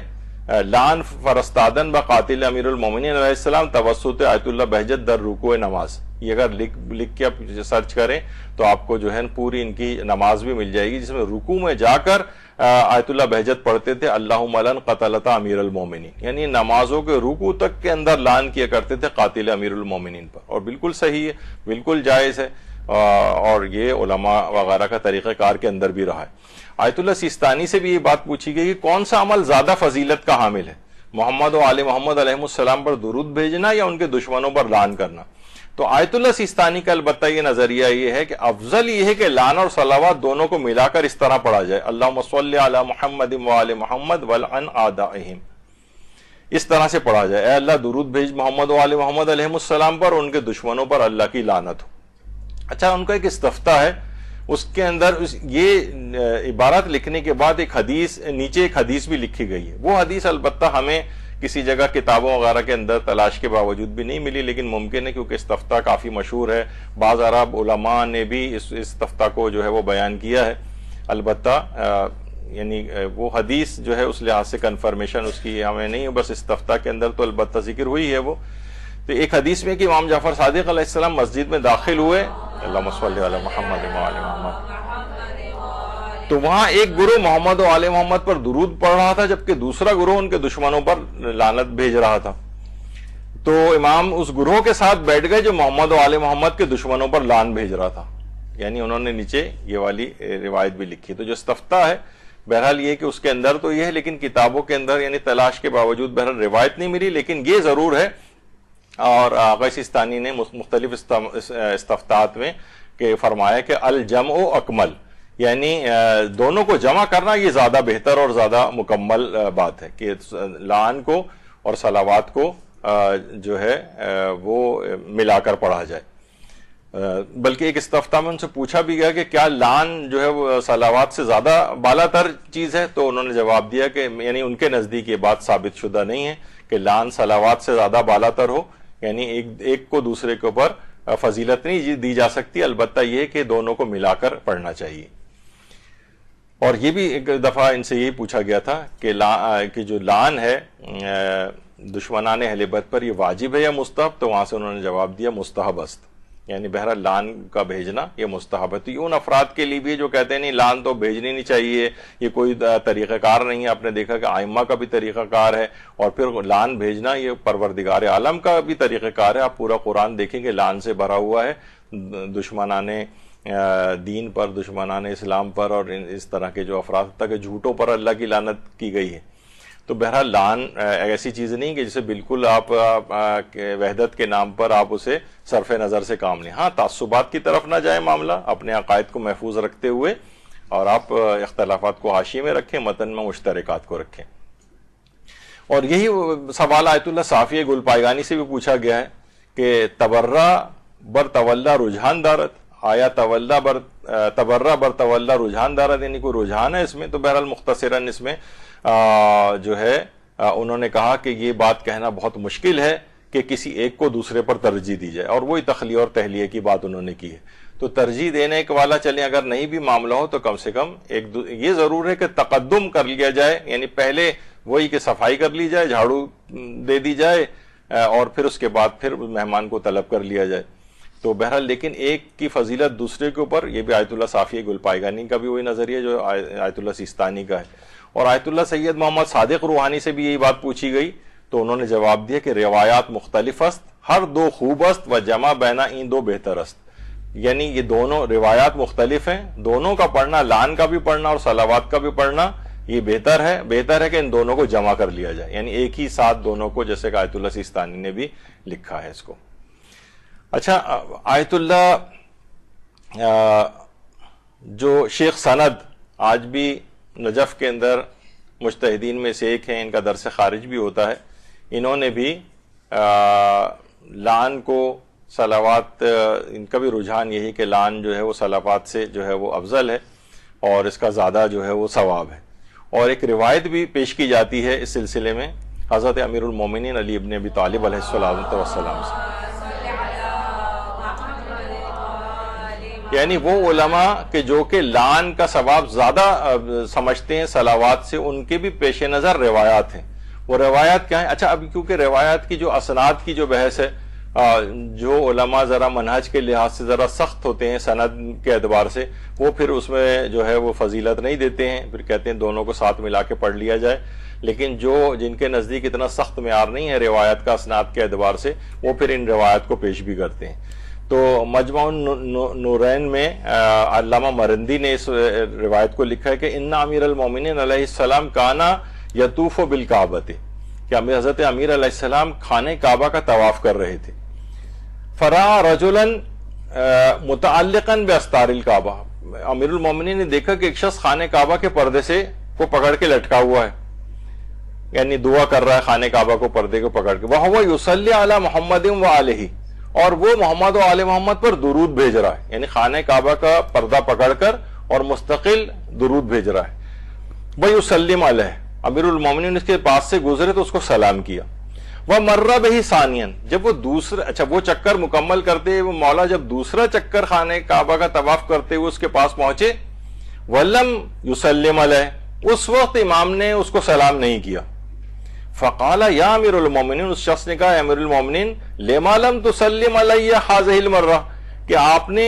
پہلے تو مجھے آپ نے سلام کیا تھا پہلے چکر میں، جب دوسرے چکر میں گزرے تو آپ نے مجھے سلام نہیں کیا. فقالا، اب امیر المومنین نے فرمایا خفت ان اشغلک عن اللعن، تو اس وقت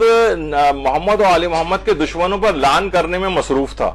خفتو، میں جو ہے مجھے ڈر محسوس ہوا کہ کہیں ایسا نہ ہو کہ تو لعن کو پڑھنا بند کر دے سلام کا جواب دینے کی وجہ سے. اور فرمایا کہ وہ افضل من السلام و رد السلام و من الصلاۃ علی محمد و آل محمد، فرمایا کہ محمد و آل محمد کے دشمنوں پر لعن کرنا کیونکہ افضل ہے سلام سے، جواب سلام سے، اور صلوات بھیجنا محمد و آل محمد اس سے بھی زیادہ افضل ہے.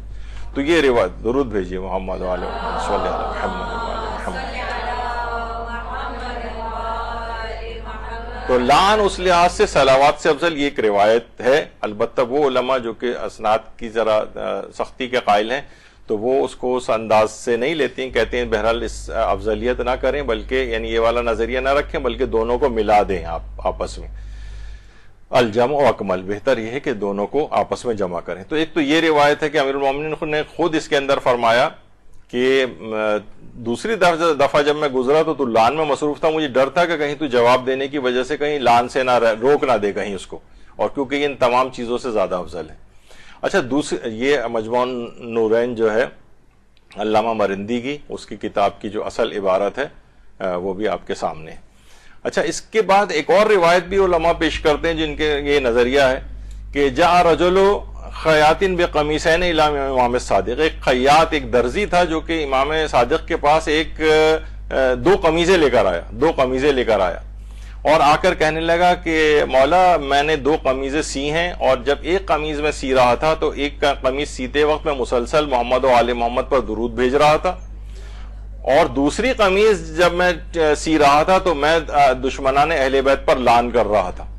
فَأَيُّ الْقَمِيصَيْنِ تَخْتَارُ، مولا اب ان میں سے کون سی قمیص لینا زیادہ پسند کریں گے؟ تو امام صادق علیہ السلام نے جو ہے اس قمیص کو اختیار کیا کہ جس کو درزی نے محمد و آل محمد کے دشمنوں پر لعن پڑھتے ہوئے جسے سیا تھا، پھر فقال، اور فرمایا انی احب ھذا القمیص اکثر، مجھے یہ والی قمیص زیادہ پسند جو کہ تو نے دشمنان اہل بیت پر لعن کرتے ہوئے پڑھی۔ امارت الولایہ، وفور الاثر اور تعلیقات شفاء الصدور وغیرہ کے اندر یہ والی روایت موجود ہے۔ تو وہ علماء کے جو کہ اس کے قائل ہیں کہ صلوات سے زیادہ لعن کا ثواب ہے، وہ یہ ان روایات کو لے کر آتے ہیں۔ تو بہرحال وہی نظریہ جو آغا سیستانی نے بھی فرمایا کہ بہتر ہے کہ دونوں کو ملا دیا جائے۔ اچھا، اب درود پڑھتے وقت آواز کس قدر بلند ہونی چاہیے؟ تو دیکھیے، ایک تو ہوتا ہے بالکل زیر لب درود پڑھنا، خاموشی کے ساتھ درود پڑھنا، آہستہ آواز میں درود پڑھنا، لیکن روایات کے اندر یہ بات آئی ہے کہ بلند آواز سے درود کو پڑھا جائے۔ اچھا، کتنی بلند آواز سے پڑھا جائے؟ کتنی بلند آواز سے؟ اچھا، بہت سے لوگ جب اس کو اس لحاظ سے سنتے ہیں تو وہ کہتے ہیں کہ جناب بہت چیخ چیخ کے پڑھنے لگتے ہیں، جبکہ دیکھیے اسلام میں کیا ہے کہ خیر الامور اوسطھا، یعنی درمیان کی چیز جو ہے وہ رکھنی چاہیے۔ جب بھی قرآن کے اندر بھی ہے کہ وَلَا تَجْهَرْ بِصَلَاتِكَ وَلَا تُخَافِتْ بِهَا وَابْتَغِ بَيْنَ ذَلِكَ سَبِيلًا، اور اپنی نمازوں کو نہ تو چلا کر پڑھو اور نہ ہی بہت آہستہ آہستہ، بلکہ دونوں کا درمیانی راستہ نکالو۔ یعنی یہ تو ہے کہ اپنی آواز کو بلند کرو، کہ جو روایت کے اندر یہ آئی ہے کہ پیغمبر اکرم صلی اللہ علیہ وآلہ وسلم فرماتے ہیں کہ ارفعوا اصواتکم بالصلاة علی فانہا تذہب بالنفاق، کہ اپنی آوازوں کو بلند کرو جس وقت مجھ پر صلوات بھیج رہے ہو، کیونکہ یہ نفاق کو ختم کرتا ہے۔ تو ارفعوا اصواتکم، اپنی دیکھیے کہ ہوتا ہے کہ زیر لب پڑھنا،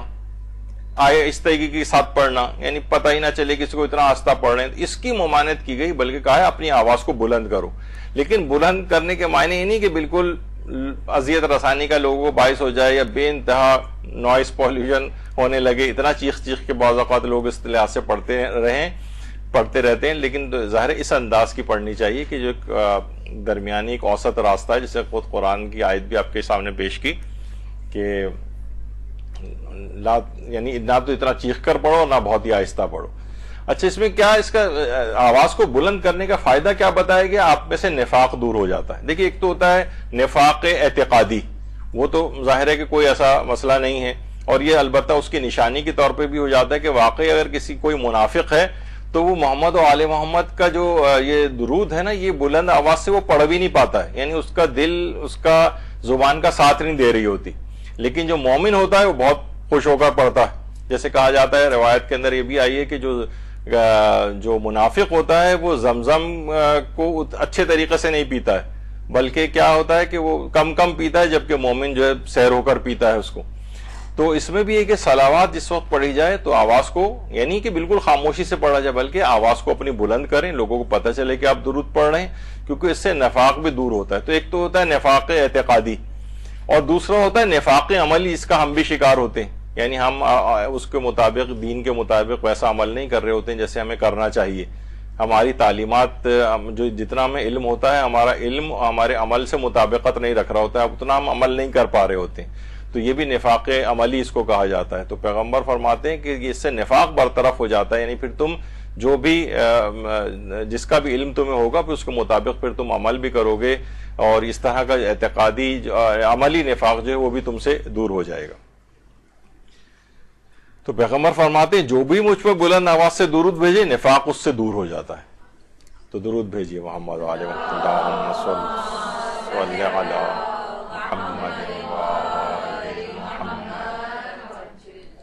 تو ارفعوا اصواتکم سے مراد کیا ہے؟ نہیں اپنی آوازوں کو بالکل ایسا نہیں خاموشی سے پڑھو، بلکہ یہ ہے کہ آوازوں کو بلند کر کے پڑھو. درود ہمیشہ اس طرح سے ہو کہ لوگوں کے کانوں میں جائے، آواز سنیں، ایسا نہ ہو کہ زیر لب ہی پڑھ کر رہ جائیں. اچھا، بعض اوقات یہ بھی ہوتا ہے کہ مقامات مقدسہ میں قبور معصومین کے نزدیک بلند آواز سے، بہت زیادہ بلند آواز سے جو ہے وہ درود پڑھا جا رہا ہوتا ہے. تو ظاہر ہے کہ اس کے اندر بھی یہ چیز دیکھنے میں جو ہے وہ آتی ہے کہ بہت سارے لوگ اتنی زیادہ آواز جو ہے وہ سے پڑھ رہے ہوتے ہیں. تو ایسا تو نہیں، یعنی شبہ ہوتا ہے کہ کہیں یہ زیادہ توہین کا باعث تو نہیں ہو رہا ہے، یعنی بہت زیادہ اپنی آواز کو بلند کرنا. تو علماء نے کہا نہیں، اگر درود کو بلند آواز سے وہاں پہ پڑھا جائے جتنا متعارف ہوتا ہے تو اس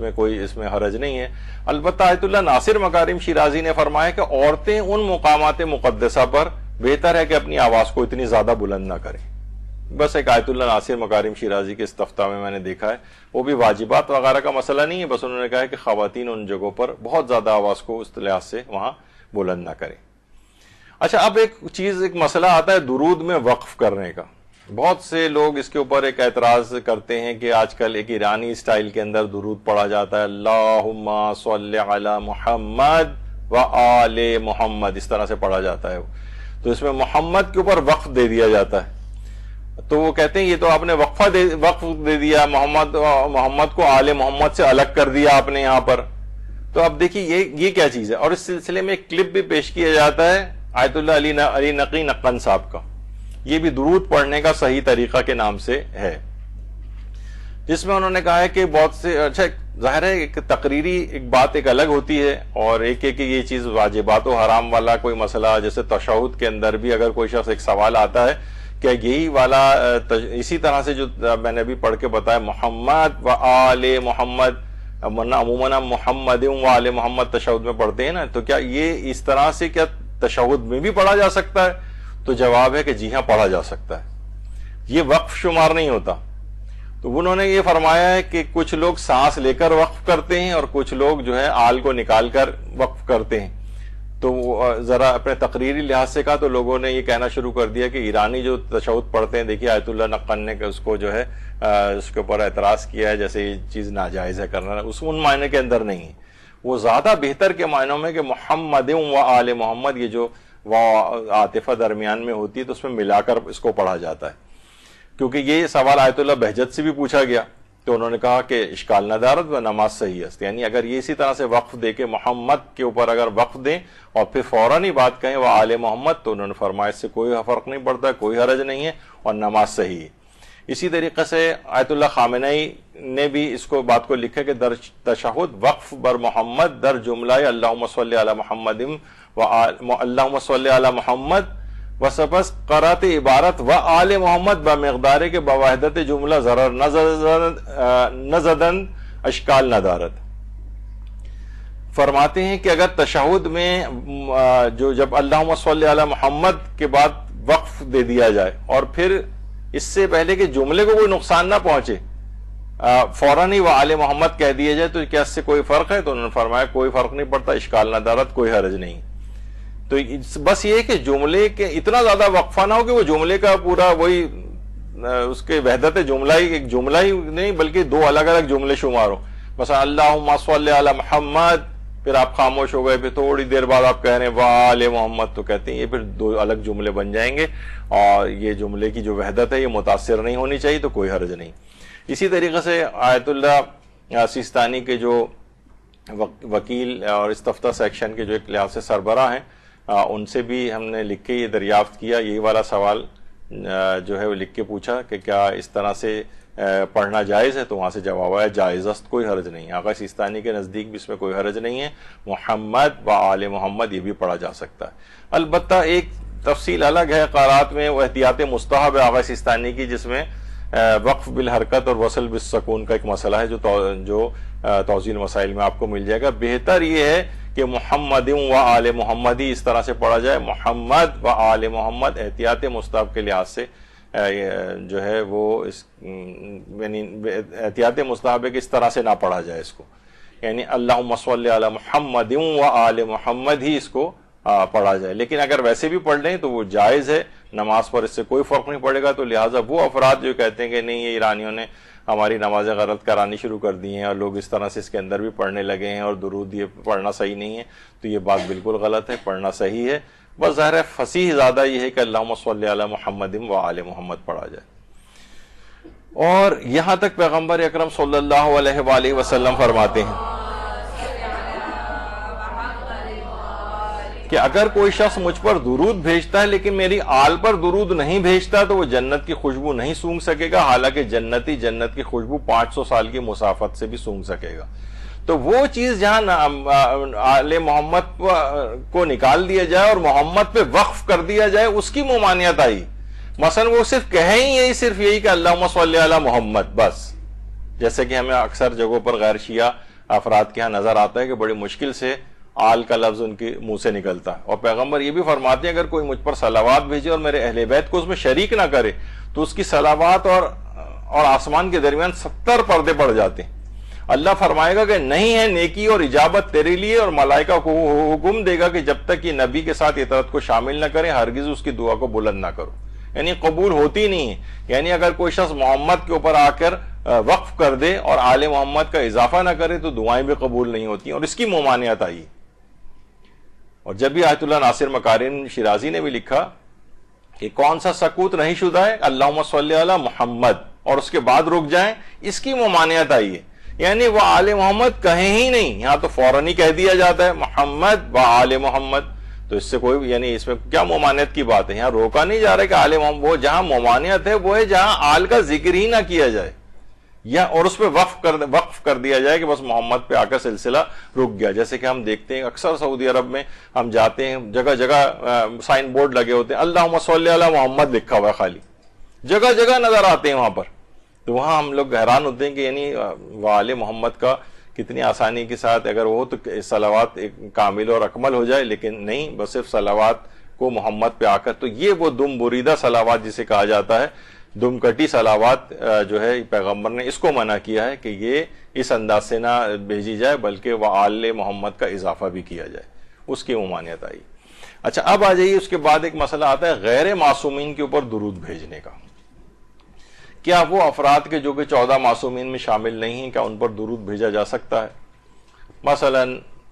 جو امام زادے بھی ہیں، بخیر ان کا بھی آگے چل کر تذکرہ آئے گا، یہ جو اور غیر معصوم ہستیاں ہیں، مثلا اصحاب پیغمبر ہیں، اصحاب ائمہ ہیں، تو دیکھیے بھیج تو سکتے ہیں لیکن بھیجا تو وہی جاتا ہے، ظاہر ہے محمد جب ان کا بھی ذکر آتا ہے ہمارے یہاں تو درود محمد و آل محمد ہی پر بھیجا جاتا ہے، تو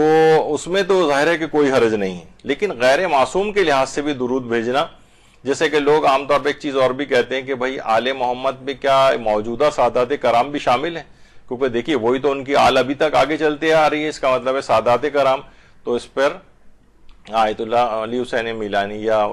آیت اللہ سید محمد صادق روحانی، ان سے جب استفتاء کیا گیا تو انہوں نے جواب دیا کہ میرے لحاظ سے صرف درود چہاردہ معصومین علیہم السلام تک مخصوص ہے، جس کی تاکید آئی ہے اور بھیجنے کا استحباب ہے کہ جب بھی ان کا نام آئے تو درود بھیجا جائے، تو میرے لحاظ سے ان 14 معصومین کے علاوہ اور کسی پر صلوات اس لحاظ سے ریکمینڈڈ نہیں، اور موجودہ جو سادات ہیں وہ تو اس میں شامل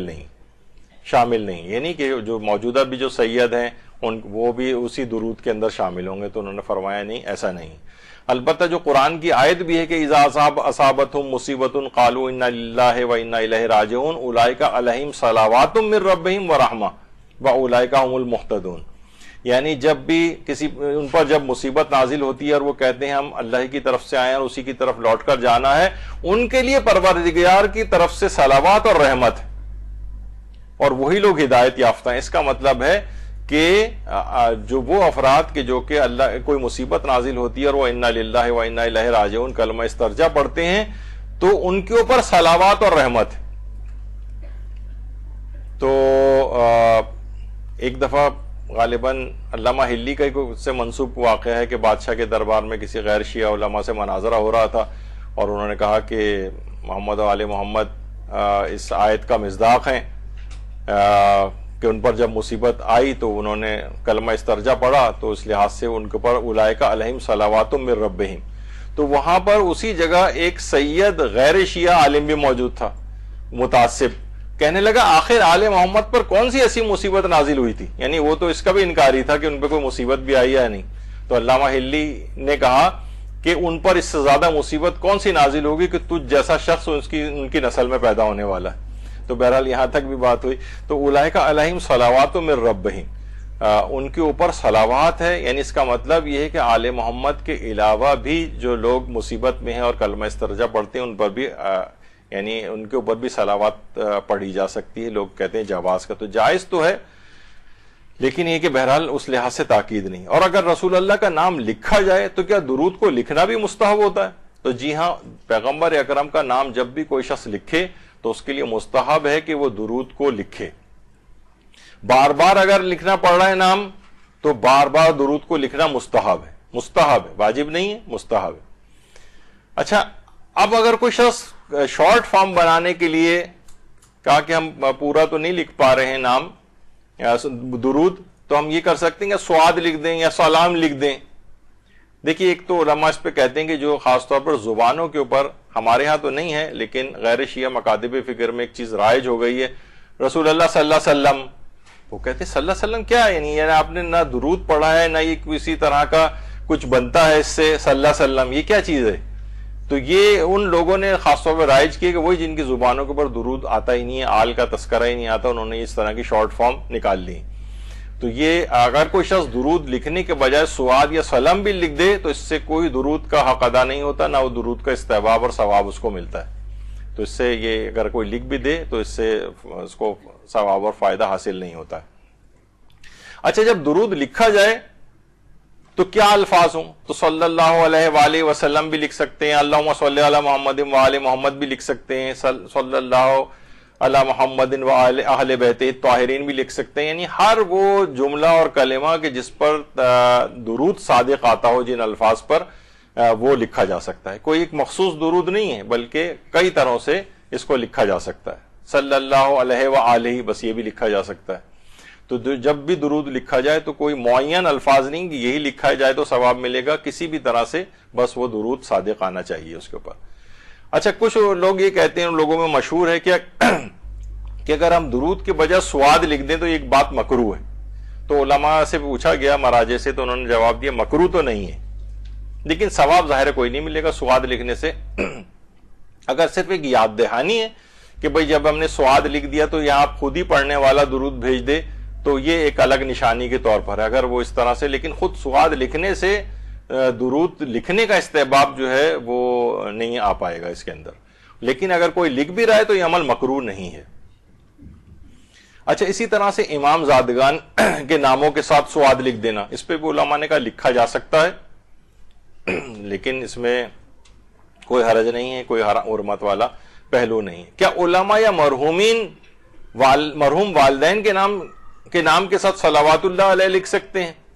یعنی ہم تو صلوات رحمت کے معنی میں کہ اللہ ان کے اوپر اپنی رحمت نازل کرے، تو یہی ہم نے جملہ عربی میں لکھ دیا.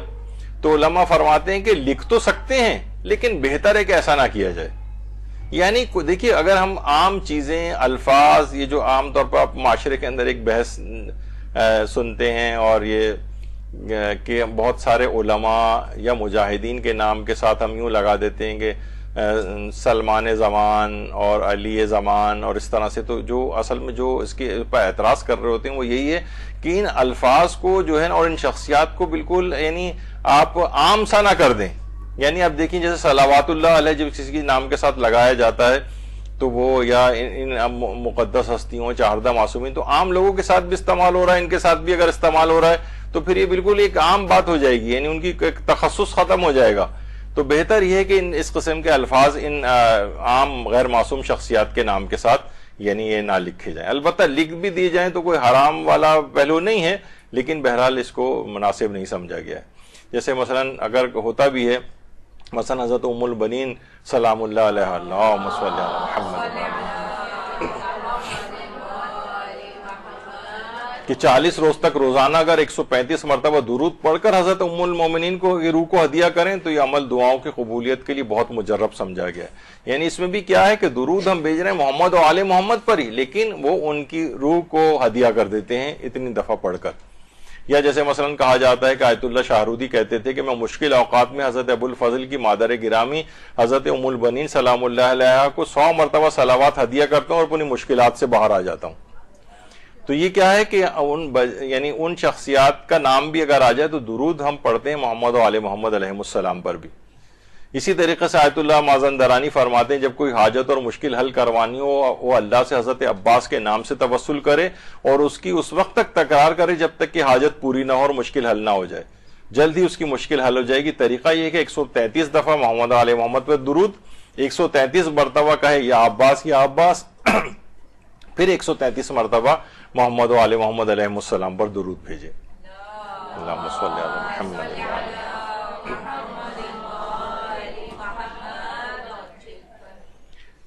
اچھا اب لیکن یہ وقت کیونکہ پورا ہو گیا اور یہی ہے اس کے اندر ابھی تھوڑا سا اس میں کچھ